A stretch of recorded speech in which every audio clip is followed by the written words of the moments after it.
Although Veterans Day takes place once a year, we should remember the sacrifices of veterans all year round. We have our freedom largely because of their service.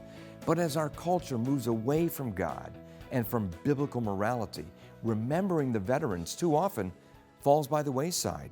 Like the school in Washington State that canceled a Veterans Day celebration, opting instead for the UN's International Day of Tolerance. Or like the veteran in his 90s who was kicked out of his living facility in New York City so they could house illegal aliens. And on it goes.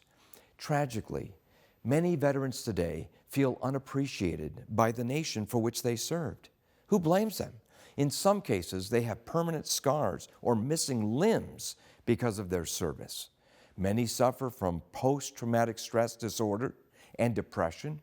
FoxNews.com notes that 17 veterans die by suicide daily, and perhaps that's a low estimate.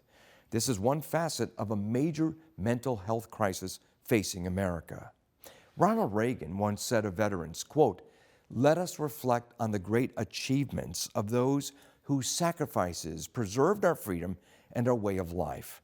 They are indeed worthy of the solemn tribute of a grateful nation," end quote. A grateful nation? We can only wish it were so today.